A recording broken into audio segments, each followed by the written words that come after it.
Hello everyone. आज मैं बात करूंगा पश्चिमोत्तान आसन के बारे में। पश्चिमोत्तान आसन एक ऐसा आसन है जो हमारी बॉडी के लिए बहुत ही ज़्यादा फायदेमंद है। इस आसन को करने से हमारी स्पाइन बहुत फ्लेक्सिबल रहती है, हमारा डाइजेशन बहुत अच्छा हो जाता है, हमारे नर्वस सिस्टम में ब्लड का जो फ्लो है बहुत अच्छा हो जाता है। तो मैं आपको बताऊंगा कि इस आसन को करने का क्या तरीका है। इस आसन को करते टाइम जब भी आप बैठेंगे, या तो आप पद्मासन की पोजीशन में होंगे, या आप सुखासन की आसन में बैठेंगे, या आप वज्रासन में बैठेंगे। बैठने के बाद फिर हम जब पोजीशन लेंगे तो सबसे पहले हम क्या करेंगे, वज्रासन या सुखासन या पद्मासन में जब भी हम बैठे हुए हैं तो हम जाएंगे अपनी पोजीशन लेने के लिए। तो सबसे पहले हम क्या करेंगे, हम अपनी बॉडी को टर्न करेंगे अपने लेफ्ट या राइट साइड में। अब ये मैंने अपनी बॉडी को टर्न कर दिया और अपने पैरों को स्ट्रेच कर दिया। ये मैंने अपने पैरों को स्ट्रेच कर दिया। अपनी स्पाइन को बिल्कुल मैंने 90 डिग्री की पोजीशन में रखा हुआ है, हाथ मेरे साइड में है और बिल्कुल मेरी 90 डिग्री पोजीशन मेरी बॉडी की है। अब मैं अपने दोनों हाथों को साइड में उठाऊंगा। धीरे धीरे मैं अपने दोनों हाथों को ऊपर की तरफ ले जाऊंगा और अपनी बॉडी को आगे की तरफ धीरे धीरे बैंड करूंगा और इस पोजीशन पे आ जाऊंगा कि अपने पैर के पंजों को मैं पकड़ लूं और अपने पैर के पंजों को अंदर की तरफ प्रेस करूंगा और बॉडी को होल्ड कर दूंगा। अब मैं इस पोजीशन में कम से कम अपनी बॉडी को 30 सेकंड तक मैं होल्ड रखूंगा और 30 सेकंड होल्ड रखने के बाद फिर मैं धीरे धीरे अपने हाथों को ऊपर ले जाऊंगा।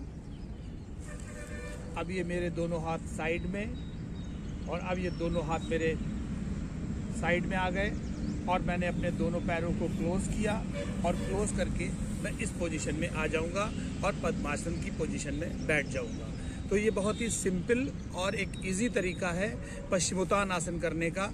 मैं आपको एक बार फिर से इस आसन को बहुत ही आसान तरीके से बता रहा हूँ कि कैसे करना है। बिल्कुल आप इस पोजीशन में बैठे रहिए पद्मासन में, या आप सुखासन में बैठ सकते हैं और या आप वज्रासन में बैठ सकते हैं। ये पोजीशन है, आप कंफर्टेबली वज्रासन में, सुखासन में और पद्मासन में बैठ सकते हैं।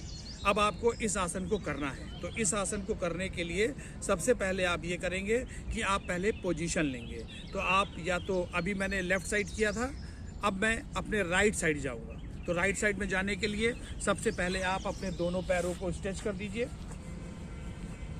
और आपकी बॉडी 90 डिग्री होनी चाहिए। अब मैं अपने दोनों हाथों को साइड में करूंगा। उसके बाद मैं अपने दोनों हाथों को ऊपर ले जाऊंगा और अपनी बॉडी को धीरे धीरे मैं आगे ले जाऊंगा और अपने पैर के पंजों को पकड़ लूँगा और धीरे धीरे अपनी नोज़ को नीचे की तरफ ले जाने की कोशिश करूँगा। मैक्सिमम जहाँ तक मैं जा सकता हूँ वहाँ तक मैं जाऊँगा और इसको होल्ड कर दूँगा, क्योंकि आसन में होल्ड बहुत इम्पॉर्टेंट पार्ट है। कोई भी आसन जब भी हम करते हैं तो हम होल्ड करते हैं और ये मैंने पैर के पंजों को पकड़ लिया और मैंने होल्ड कर लिया। 30 सेकेंड तक जब मैंने इसको होल्ड किया और होल्ड करने के बाद फिर मैं वापस धीरे धीरे अपनी पोजीशन पे आऊँगा। अब धीरे धीरे मैंने अपने दोनों हाथ ऊपर किए, साइड में किए और उसके बाद मैंने ज़मीन पे अपने दोनों हाथों के हथेलियों को ज़मीन पे रख दिया। दोनों पैरों को क्लोज़ किया और क्लोज़ करने के बाद मैंने पद्मासन की पोजीशन में आ गया मैं, और मैंने अपनी बॉडी को टर्न कर लिया और मैं सामने की तरफ बैठ गया आसानी से। और इसमें मैं सुखासन की पोजीशन में बैठ जाऊंगा। तो ये तरीका है पश्चिमोत्तान आसन करने का। तो उम्मीद करता हूँ कि आपने इस आसन को बहुत आसानी से समझ लिया होगा और मेरे साथ हर सेशन में आप शामिल हो जाइए और हम इसी तरीके से और भी आगे आसन करते रहेंगे। Thank you.